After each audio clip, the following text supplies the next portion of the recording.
John, how are you feeling? How's morale today? Pretty good. I still haven't gotten over 96, to be honest with you, Dan. What bothers you about that World Series loss? How many we would have won in the next 5 years. The fact that everything changed in our organization, players traded. That's the one. That's the one I don't. My therapist said I'm not supposed to talk about it, but do you think here we are in the World Series? If you had won that World Series, that everybody stays together, and you think you guys would have gone on a run that the Yankees ended up going on? Yeah, exactly. 95 was such a relief, and it's still the only championship the city has, bringing up the Falcons and what they almost had last year. But I think that's the fate of sports. The Yankees spun out a 4 out of 5, and good for them, and they took advantage of it. I thought that's what we could have done. We had such a great nucleus, and up 2-0, coming home. Those are the kind of things that you dream about. But this is supposed to be based on pitching. You get to the postseason, and you guys had one of the greatest staffs in the history of the game, and it still didn't work. Yeah, and you look back, just the amazing series that Houston and New York had, and how quickly it can spin. How quickly momentum changed. You're talking about each team dominating in their own ballpark and turning it around on a play at the plate or a defensive play, and that's what's so amazing about you play 162 games, but in a series, much like we watched, it really can turn that quickly, and you never know, and you got to be prepared. Because you're dealing with storylines, and you're dealing with confidence that changes in a best-of-7 series, and the team that can flex its muscles and take advantage of it usually goes on to win. Yankees didn't advance because of?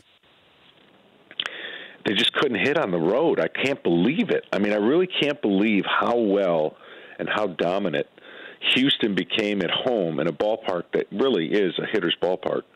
3 runs in 4 games. That's something I could have never, or anybody could have ever seen.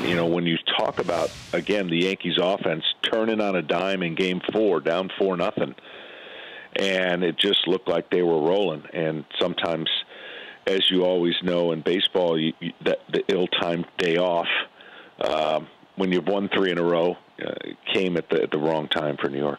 The Astros are here because They have a unique way of blending their great offense with the top 2 starting. Well, you could say 3 when McCullers is healthy. Starting rotation is now legitimate. Their pen has been a little bit shaky. Guys have come out of their normal routine and shown a little bit of nerves in the postseason, but their offense is so dangerous.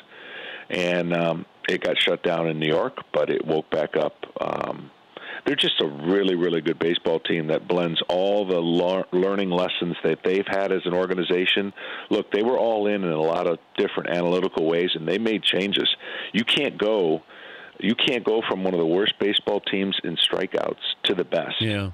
If you're not watching those things and making those changes, and they did that. And I think since 1918, has there ever been a team that's been in the bottom 5 and then turned into the hardest team to strike out the next year?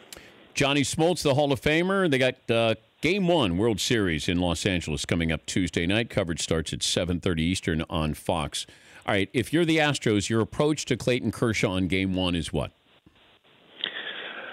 What's unique about that is they don't really have anybody that's faced them. So the approach would be Clayton's going to have to kind of navigate through the unknown, and what better person to do that, being at home. But I think I would say the approach is you continue to try and control the strike zone and don't swing. It's easier said than done at that curveball slider. They hit the fastball better than most teams in baseball. So if they can confine Clayton, who's one of the best control pitchers that we've got, from swinging outside the strike zone, it's going to be a good game for a good chance for the Astros. It just speaks to why they don't strike out as much. And what they did in New York was uncharacteristic. Expanded the strike zone. Yankees had their way with them in New York. Best lineup, best hitting lineup, Astros or Dodgers? Astros. Okay. Now, the Astros haven't shown it against Yankees, but they're the deepest lineup throughout baseball that I've seen and can really make it hard to navigate. Now, the Dodgers, they've done it in ways that, I mean, I don't know how many people could have seen this with the injuries they've had to be able to put up the home runs and the offensive numbers they've done with guys that, you know, Kiki Hernandez did not maybe have the best year offensively, and all of a sudden, boom, playoffs timing is everything. But you also have Corey Seager is expected back. You can make the case he's their best player. You know, so you made it this far without him, and that's a big addition to have. You know, with Turner, Puig is playing well. You know, Bellinger. You know, Puig's the difference. Yeah, Puig's the difference. He's a totally different player. Corey Seager, maybe a little rust early, but having him back in the lineup makes that lineup so good. And of course, when you get unexpected dominance out of a Cody Bellinger, and you get these kind of things. Look, the Dodgers are deep, and we knew that coming in. Their depth, the payroll, everything that they put together was primed for this kind of run. And as we said earlier in the year, there's so much pressure on the Dodgers to get to the World Series based on it has been almost 30 years. So they did a great job, and they loaded up with better and more, I should say, healthier starting pitching to make that bullpen as good as it is. They needed the innings this year out of the starters they got. I know that you played well, pitched well in the postseason, but we're still trying to understand, you know, the pressure that Clayton Kershaw applies to himself. Others will apply it to him as well. He hasn't had this stage yet. Now he has this stage. But Maddox and Glavine weren't great postseason pitchers, but they were Hall of Famers. What is it about this moment that brings out the best and sometimes the worst in a pitcher? You know, the focus on the greatest pitcher in the game and how great Greg and Tommy were, there's an emphasis on, okay, you got to continue. Maybe you need to be greater, and you don't. That's the one thing that Clayton ran into, one team that kind of had his number, and everyone started going, what's going on? And I maintain, and I still maintain, if he's given the opportunity to get more starts, you will see the greatness come out. In a regular season, nobody's more prepared, nobody has dominated baseball more, and no one has a greater expectation. I call it the Greg Maddox expectation. You can't keep topping the year before, and they did.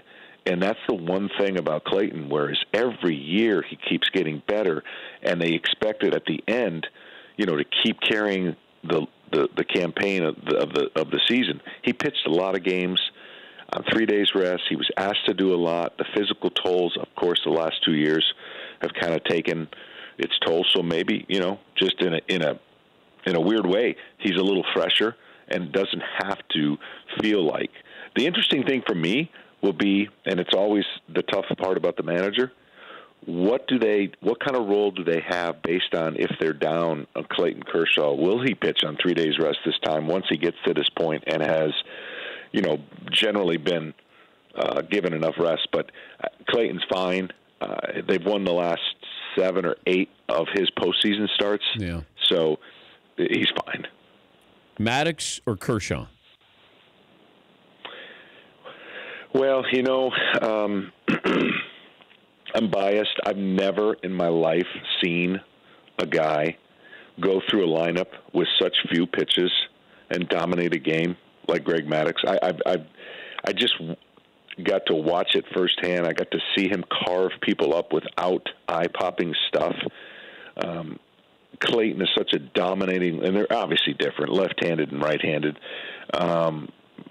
It is like, you know, Picasso and his artistry. I don't think we'll ever see anything like it again, based on the way he threw and based on the economy of which he got it done. So slight edge to Maddox. Of course, he did it for 20 years, but if Clayton can stay healthy, you'll see some things be rewritten. But I also think, you know, baseball's cyclical. I think you're going to have the guy who can throw with a breaking ball movement. That's coming back, John, because everybody is throwing the same pitch. Everybody's throwing 95 to 100.